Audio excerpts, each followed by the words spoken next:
Hello, everyone. Welcome to Non-Members Only, the number one sports podcast for non-members. If you're a member, get out of here. In this episode, why you're not getting into London Marathon, the road rage pooper, and what are all those rich people doing watching horses? Wow.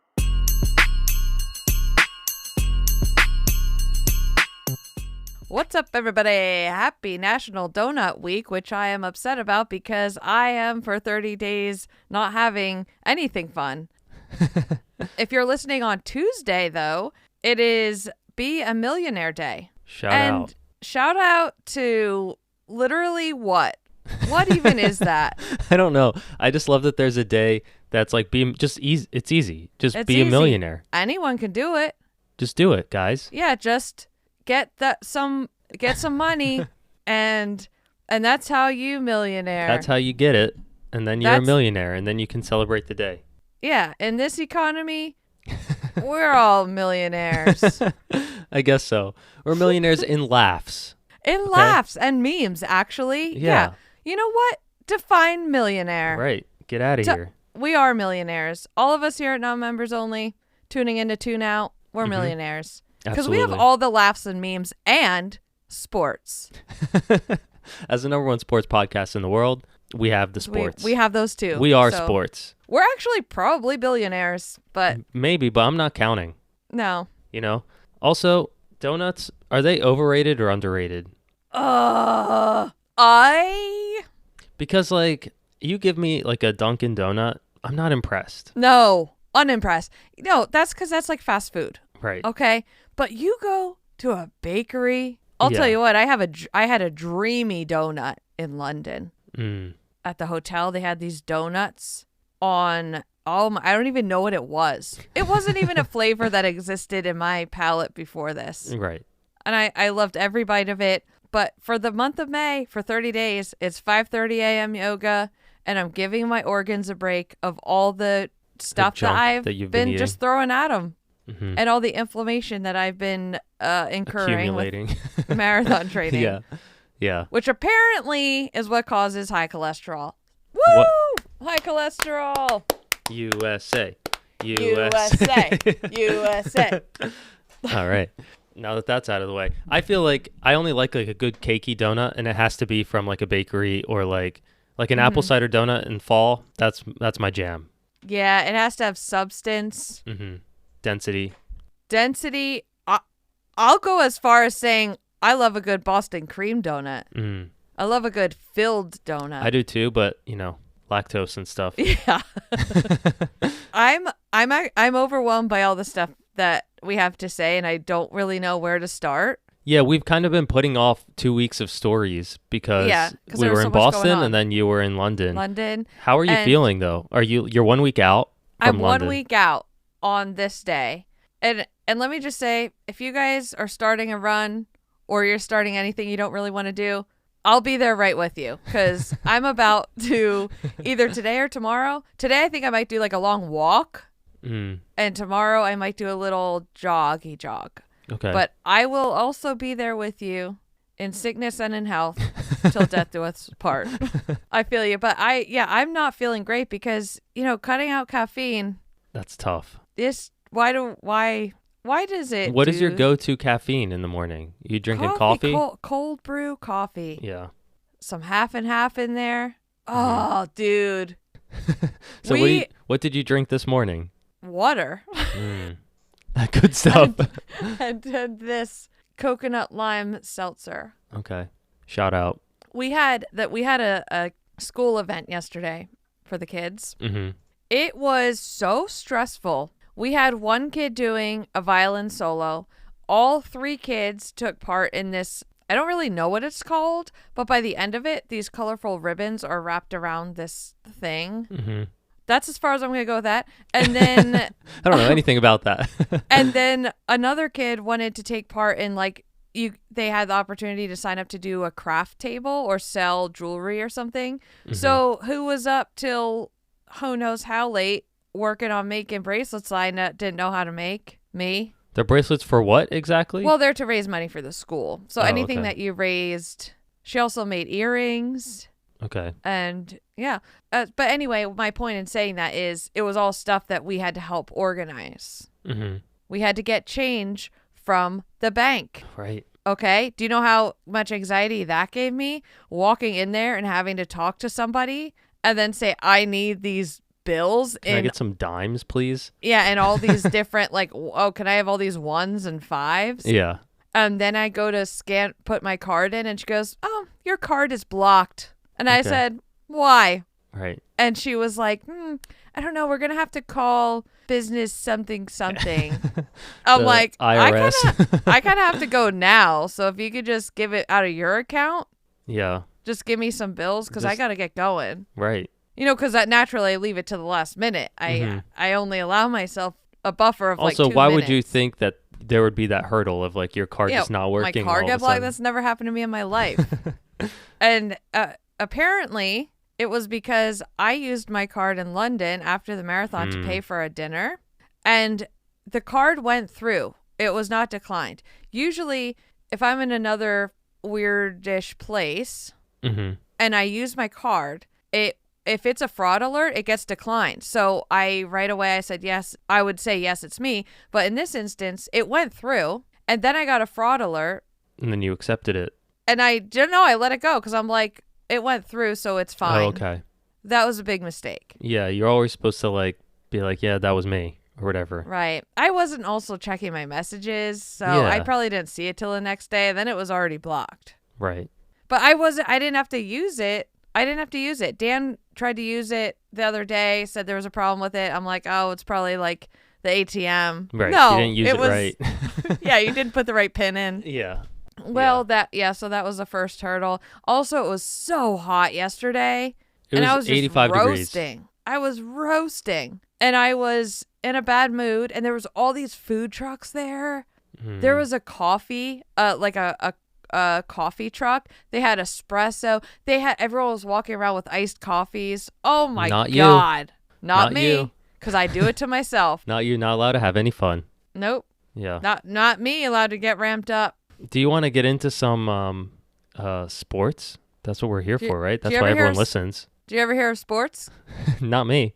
No. Not me either. But now we're gonna. Okay. That's our new intro. You ever hear of sports? Nope. We're gonna now. Which one do you want to talk about first? The Derby or Slam? Oh, that's a hard one because two quite large sporting events happened over the weekend. For you guys, it is last weekend. And they were Grand Slam track in Miami. Might have made that up, but I'm pretty sure it was Florida. I think you're right. And also the Kentucky Derby, which I'm assuming takes place in Kentucky. Does it? Because one time I flew into an airport, the Cincinnati airport, but I was in Kansas. Right. So it takes place in Louisville, Kentucky at the Churchill Downs, which is a racetrack. Okay, so let's start with the one we know the least about, which is the Kentucky Derby. What I know, let's start with what we know. What I know is big hats, very wealthy, wealthy, out of touch people, millionaires and billionaires. Yes. No, it's almost Hunger Games like they're the capital and we're the others. Yeah. The districts. Crazy times. I would like to go to it just to experience it. They would put us in a porta potty. They would be like, this is not even for your eyes. Go look at the toilet. I would still enjoy it. I'll make the best of that toilet. I would like to be in the parking lot maybe and look at all the people going in. I think I would love to just people watch and just see what's going on. Do they even have a parking lot, or is it a helipad and a private jet airway strip landing? Yeah, I don't know. I would guess helipads. I don't even think they have vehicles like cars. No wheels are allowed. You either ride in on a horse carriage or helicopter. Well, they could probably teleport. They probably have teleportation. Yeah, maybe. He definitely does. Yep. Yeah. So the other thing we know is that all the horses are related to, what's his name? Secretariat? The Secretariat from... So every horse that competed in the 2025 Kentucky Derby was a descendant of the Secretariat, who was a horse from the 1973 champion, I think, Kentucky Derby. I might have made that up, but you know what? Who cares? They basically all descended from this beast of a horse. I've never seen such a specimen. That's impressive. If I saw this horse in public, I'm No, having thank at you. least a football field radius between me and that horse. Right. So what was the one line that you said you read that was like, bro, what was it? Wait, hang on. Because It that was like, bro fathered the entire Kentucky Derby. yeah, that's a way better description than what we just said. Yes, yeah. And I just wanted to go through some of the names of the horses because they're fun. Let me see. All right. So the horse that won was named Sovereignty. Okay. Number 2 was Journalism. Hate that. Okay, keep going. Why would you do that? Number 3 is Beza, Baeza. Okay. Number 4 is Final Gambit. Number 5, Owen Almighty. 6 was Burnham Square. 5, Sandman. 8, East Avenue. 9, Chunk of Gold. Love that one. It has chunk. 10, Tis-tastic. Hate that. 11, Coal Battle. Luxor Cafe. That just sounds like an advertisement. Yeah. Like Publisher, Citizen Bull, American Promise, Render Judgment, Flying Mohawk, Admire Daytona. Those are all the horses. Okay, I think that we should come up with our own Kentucky Derby horse names. Mm-hmm. I think one should be House Down Payment. House down payment. Yeah. Homeowner's insurance. Repo Man. Yeah. In this economy. And this economy is good. Yeah. I think that's that would have won in America's hearts. Yeah. The billionaires don't know what an economy is at this point. The other interesting thing to say about the Kentucky Derby is that the whole purse, which is like the winnings, is $5 million. But it's split between the top 5 racers, and $3.1 million goes to the first place. Wow. Yeah. All right. Well, life-changing money that literally no one there needs, but that's not for me to judge. Right. And like, I'm so curious about the jockeys. Yes. You know, like it's one thing about the horse, but like the jockey, like what is the deal? How do they find them? What is it? Well, How do they're you even very grow into small. that? They're Yeah. very small, and they have to stay very light, and they're genetically kind of like that, and they don't make nearly as much money as the trillionaires that have the horses, but I'm pretty sure they're paid, I would say, like, what do you think, less than an NFL athlete? Maybe Oh, not. absolutely. Really? Yeah. I mean, let me look it up. How much does the jockey that won the Kentucky Derby make? Last year, Brian Hernandez took home $310,000 for riding Mystic Dan to the winner's circle. That's what I'm going to call Dan from now on. Mystic. See, that's $300,000 for one race. I don't know how many races you can do in a year. Maybe at most they're making a few million a year. But to ride a horse, the thing is, they're not just riding a horse. Their entire lifestyle has It's to horse. be... Yeah, it's horse. Yeah. Do you ever hear of horse? I've heard of horse. I horse sometimes. The jockey my who nightmares. wins receives typically 10% of the winner's purse. So, therefore, the winning jockey Okay. earned $310,000 before taxes and fees. The man still has to pay taxes, of course. Oh, of course. Note that the jockey's agent typically receives 25%, 25. and the valet who helps prepare the gear gets a 5% tip, leaving the jockey with approximately $217,000 pre-tax. Wow. And where's the other $2.8 million go? Bye-bye. Not for you. Pretend cloud. Yeah. You know, I put money. I had money in PayPal. I went to go put it in my bank. So it says, oh, it's going to take 3 days. I said, okay, send. Yeah. So it disappears from PayPal, but it's not in my bank. Where'd it go? Where is it? Like, where's it live in those 3 days? Is it Yeah. floating around? I think it's in the cloud. I hope I get it. Yeah. Kind of need that. That's in the cloud, okay? Yeah. The Bezzy boy's looking after it. Don't worry. Right. He takes some first, you know. He swirls it around in his mouth. Yeah. And he fucking spits makes it sure out. it's good, and then he releases it back into the environment, you know. That's so stupid. All right.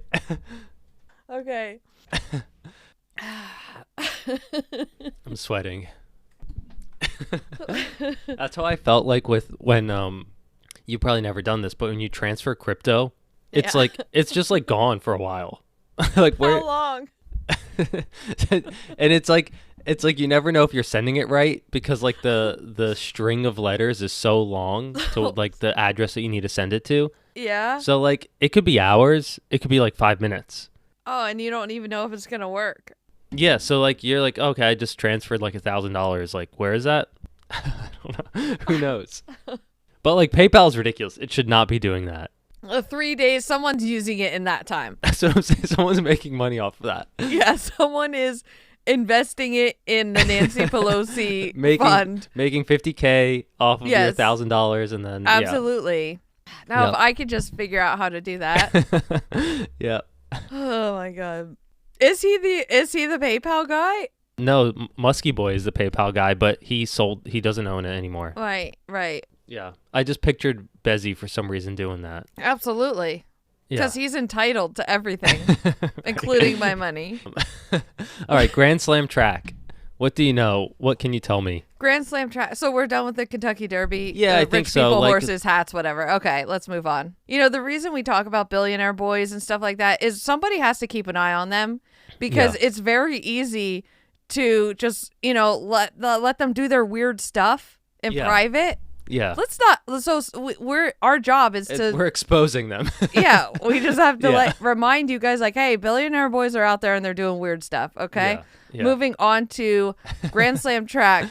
Yeah. I've been loving watching what Grand Slam track is doing because I feel like they really took a chance on this whole concept and it's panning out and I feel like it's working well, even though they just started. And as a refresher, Grand Slam track was started by Michael Johnson, former Olympian, and he signed a bunch of athletes, professional track athletes, and they have 4 slams each year. The next one's going to be in Philly at the end of May. And they also bring in challengers to these signed athletes. And then they have a track meet. It's really hyped up. It's like full of, I feel like, pop culture. There's definitely tons of fun content that comes out of it. And best of all, I feel like the winners take home $100,000. That's awesome. That's real motivation right there. And I think all the way down to like 8th place or something, they get money. Do the same people race in every Grand Slam? Yeah, the people that are signed to, so the Grand Slam athletes race in every one. Okay. And then they bring in different challengers to each meet. Okay. Okay, so the hype around this, I feel like, is huge. And I think it's only going to gain traction because what they're doing is, well, the thing I don't like about it is there's no field athletes. So it's excluding them. But in a way, maybe this is what like Michael Johnson knows. And he's like, we have to slim it down to really focus on these and then maybe make it bigger. Right. I don't know. Right. So it's just runners currently. It's just runners. Yes. And hurdlers, right? Yeah, they run too, I guess. Yeah. They be jumping over things. Okay. And a couple highlights I had for this weekend's meet was, number one, the athlete walk-ins are getting, they're next level. I don't know how you can have some of these athletes have such a cool aura about them that they can wear anything and it looks like a high-end fashion. You know, in like WWE or like the entrance where like there's a guy in a costume, he has a song. He has like, it's like almost like a theatrical thing. They're embracing that a little bit to add to the, you know, attention and hype of whatever that person is doing.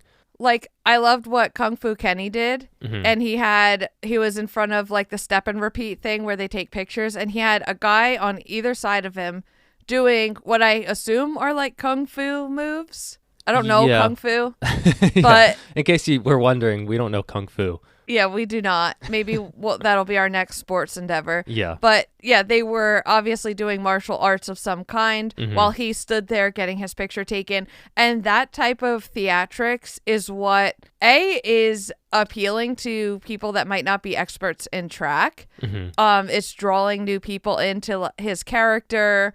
and it's definitely a shareable clip for sure. Yeah. So props to Kung Fu Kenny or whoever, if it wasn't him who came up with it, whoever came up with that idea. Absolutely love it. 10 out of 10. And also, there was this very heartwarming clip. There was an unsigned athlete. Let me just double check his name. Okay. I don't know if I'm going to say this right. Either Jakery or Jacori Patterson's 43.98 winning time in the 400 meter in the men's long sprints race group on day 2 of competition. He's first of all, he's not signed by a major brand. He works long hours at UPS and trains before his shifts, and his shifts are super early also. He placed second in the men's long sprints group with 15 points and earned $50,000 on Saturday. Wow. And what I love about this is Jareem Richards basically was like, came and interrupted this guy's interview. And he was like, somebody get this man a deal. Somebody sign this man. He just ran 43. Like, he was just hyping up this guy who obviously is not signed. He's a UPS employee. And I just thought that was so cool that he's bombarding his interview. He's still covered in sweat. Like, he just raced. Yeah. And he's just hyping up this guy. Sometimes you need that. Yeah. I feel like. I think so. Because like he's probably afraid to make the leap into doing, that which he probably loves doing. Yeah. I feel like moments like this are kind of, they don't like overshadow, other like winning highlights. But I do feel like I love things like this because it highlights people's personality and how like the good in humans that we still sometimes have out there. Yeah. Also, another highlight was Josh Kerr won his first Grand Slam track event. He underperformed in Kingston at the first one, and he came back and won first place. So, I think Trey won too. Trey, we can't forget about Trey. Hang on, I have a clip of Trey. Trey Cunningham, our friend. Yes, our best friend, our best gossip queen. Yeah, a little brief history. Erin filmed with him for one of her videos a while ago, and then we bumped into him a couple more times, and then he was with us in Adidas in Eugene, and he's great. He's so fun. So there's this video on Grand Slam track Instagram and also on Trey's page, and it's a POV of his win, and it's, I'm assuming, a drone or a camera up really high so you can see above everyone, and you could just see Trey like come into the lead and just it was a really exciting clip. So that was 13 seconds for Trey Cunningham and a nice $100,000, I'm assuming. I hope so. The other thing here is in that last thing I read, it was something about points, and I'm like, maybe I'm not up to my info here. How many points do they have to get? Once you start throwing points in there, I get confused. Me too. Anyway, congrats, Trey. I love seeing a good comeback because Trey was not happy with his performance at the track and field Olympic trials in Eugene when we were there. Yeah, he didn't go to the Olympics, correct? No. Yeah. He had other exciting stuff going on. He had some press interviews and things happening for him, which we love to see. But I just love seeing something like this. It's like he's not letting that keep him down. Boom. I love win. it. I love it. Yeah. Take that $100,000. I hope. And give some to us because my money's lost in the cloud. Anything else about Grand Slam track? We may or may not attend it in Philly. Is that correct? Yeah, I'm pretty sure we are. Hopefully they give us our credentials. Okay.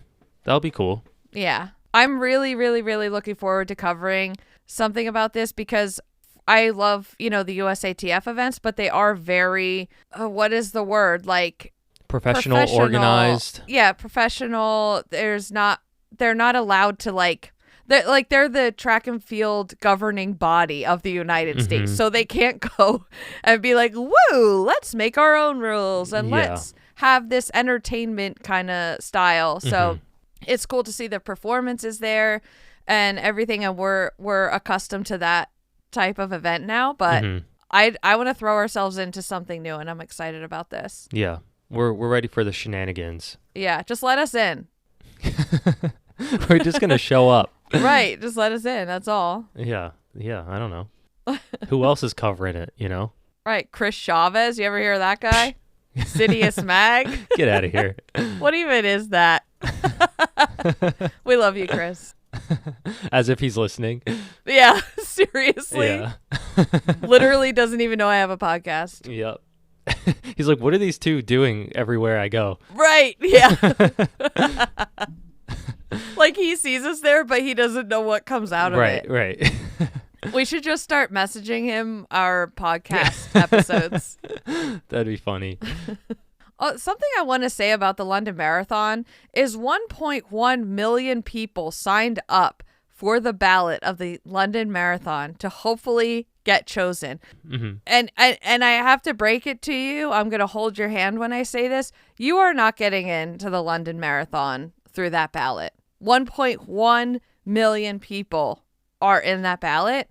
If you want a guaranteed bib, go through Sports Tours International. You could pre-register. $400. It's refundable fully. If you get in the ballot, you could say to Sports Tours, I don't need it anymore. And you get your $400 back. But why? You know, so why is it, how many people get selected out of the 1.1? Do you know?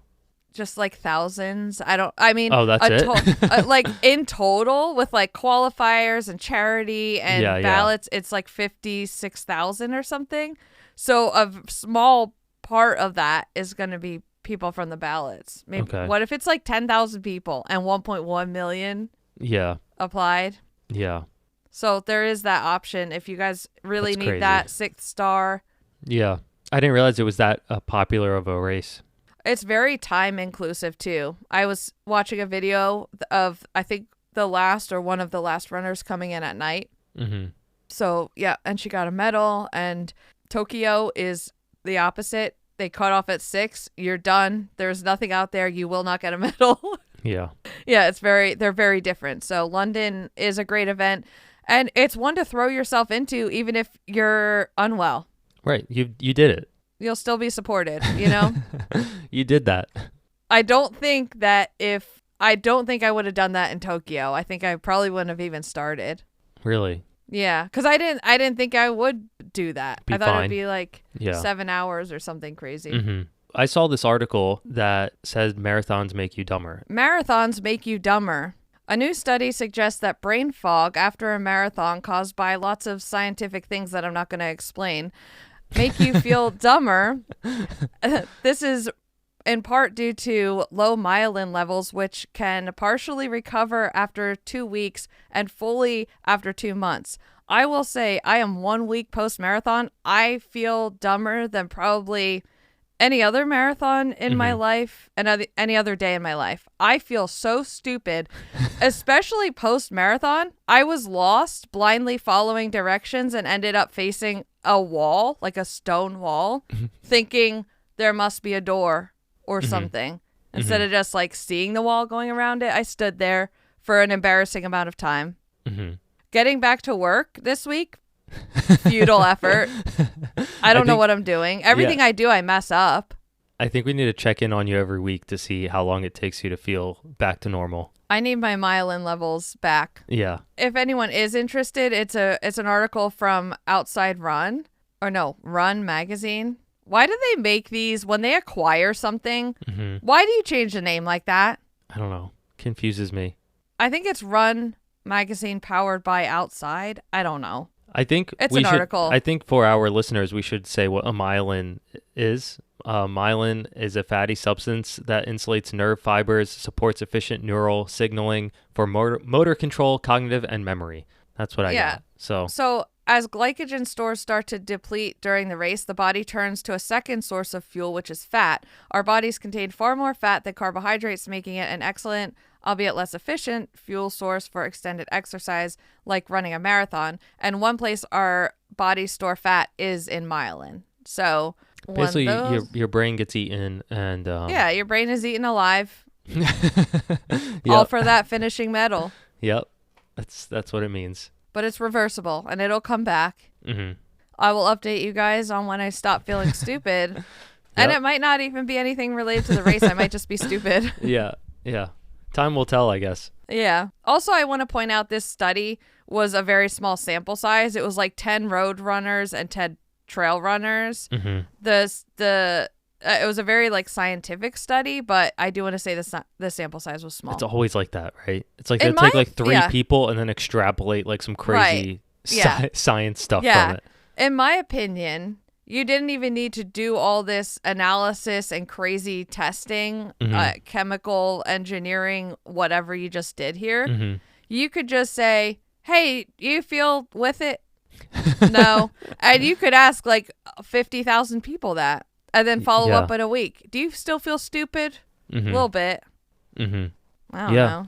Yeah, that seems a little bit easier. Or maybe give them like a quick little test, you know. Yeah. 5 plus 10. I will say there was at least 48 to 72 hours where I could not make one decision for myself.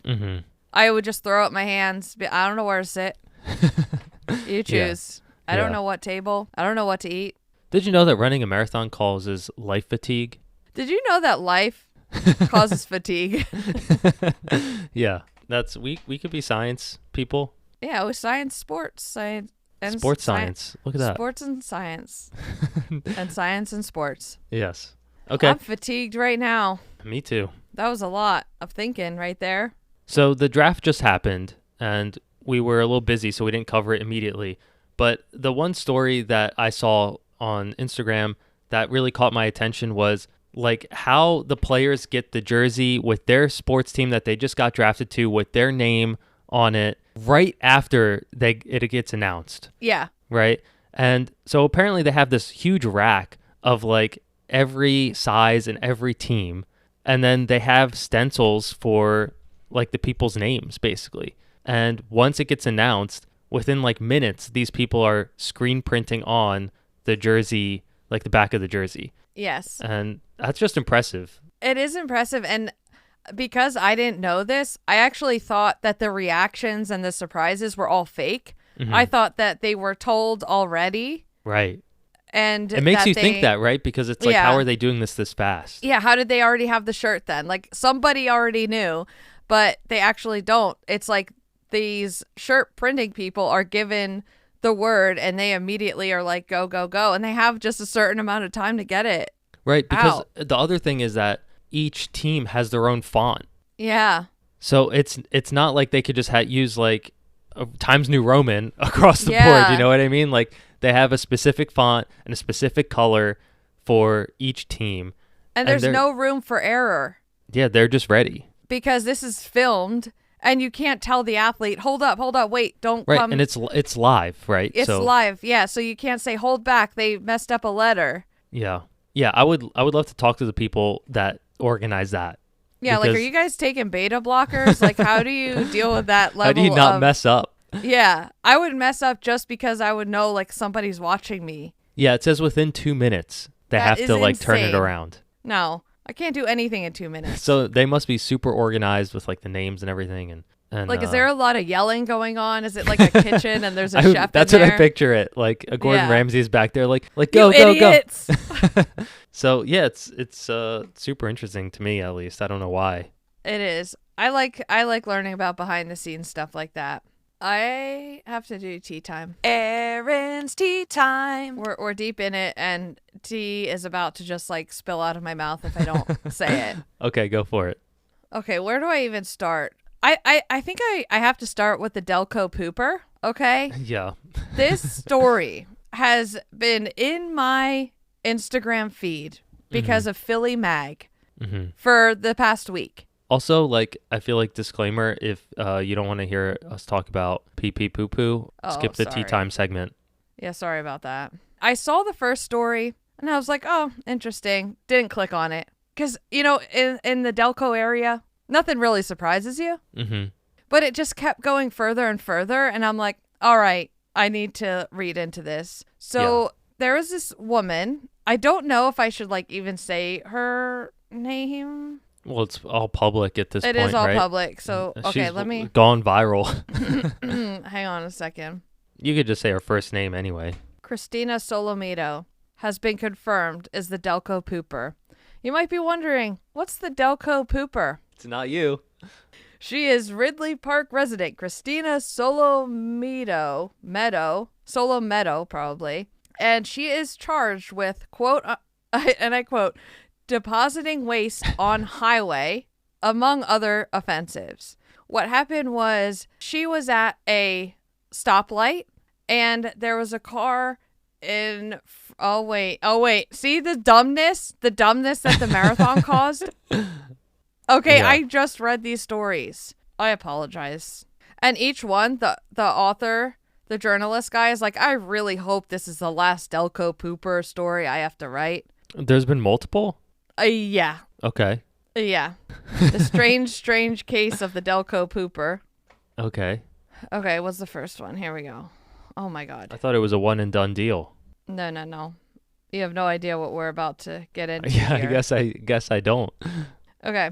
So the reason this is taking me long is because there is one of the articles goes into depth about specifically why she did this. And okay.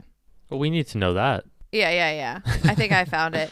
Okay. So the Delco Pooper, Christina, this was basically a road rage incident. Okay. Mhm.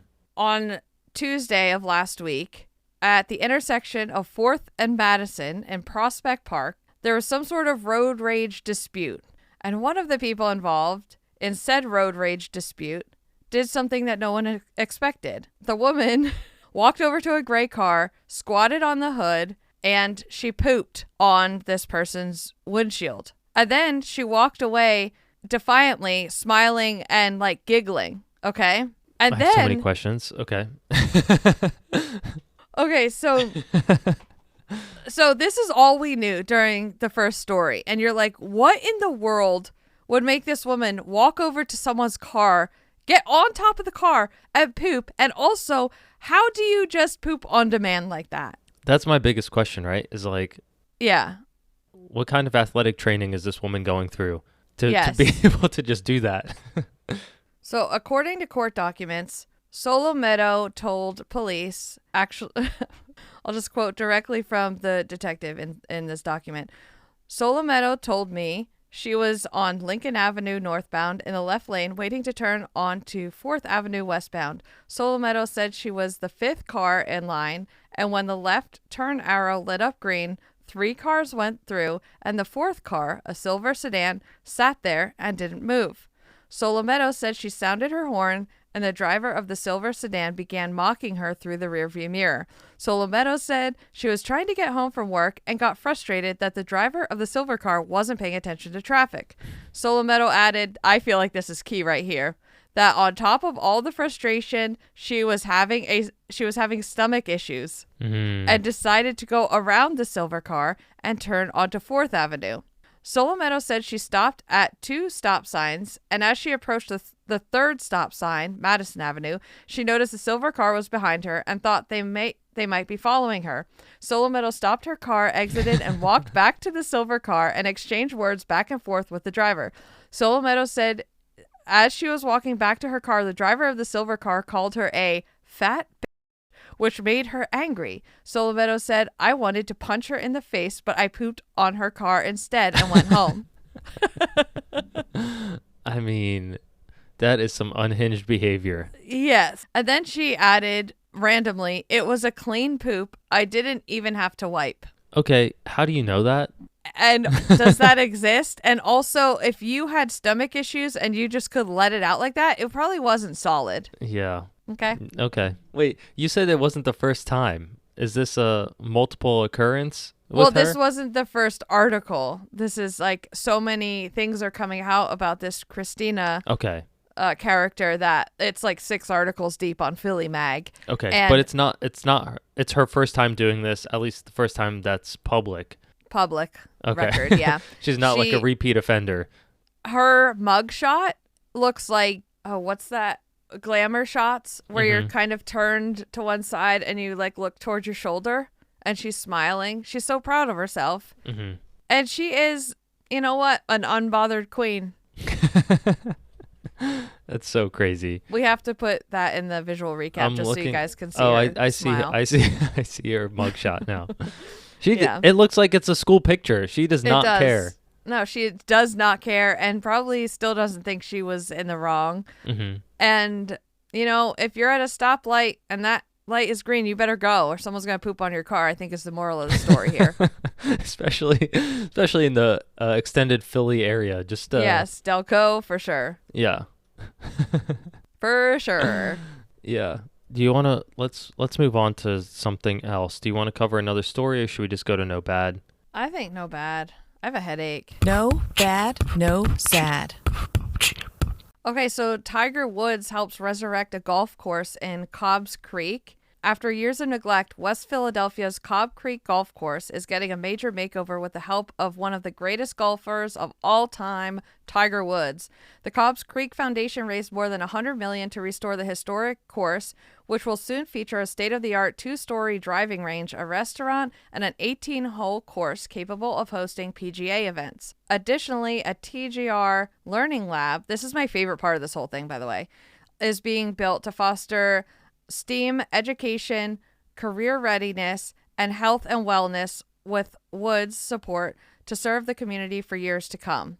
If you watch this video or just even a clip of it, you can see like the disarray that this location is in. Completely dilapidated. And I feel like they're not just putting a Band-Aid on it. They're doing it right to where like they can have PGA events there, which is going to bring a lot of tourism money to the area.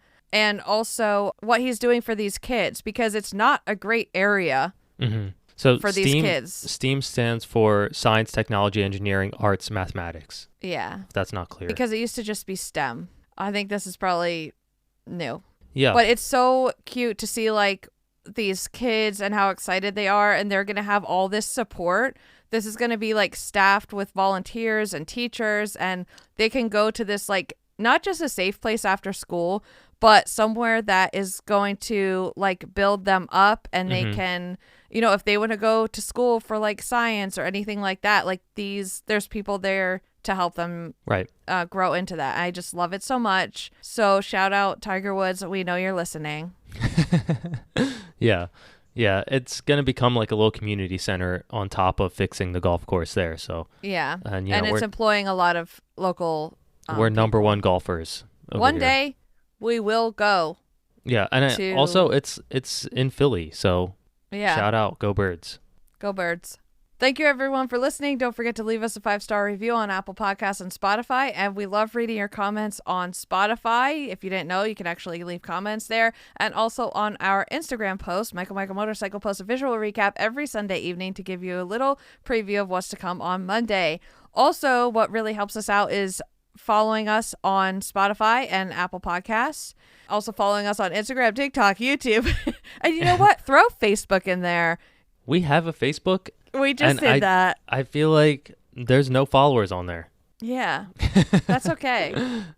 That's okay. If you build it, they will come. Or maybe we're not just Facebook crowds, cup of tea. I don't know. Maybe we are, maybe we're not, but we're there. Do you guys not like sports over there? Non-members only on Facebook. You'll find us. Yeah, we currently have 0 likes and 0 followers. So I love that for us. We're starting from scratch. Also, if you want a little like midweek boost in your email inbox, I have a newsletter that you can sign up for on my website, mrsspacecadet.com, and it is a little like personal anecdote of what I'm going through at the moment, what I'm like reading, listening to, watching, some funny quotes, and just some stuff to like break up your week, make you some little giggles while you're at work or something. Yeah. Okay, we're done. Thank you. Okay. Bye. Wow.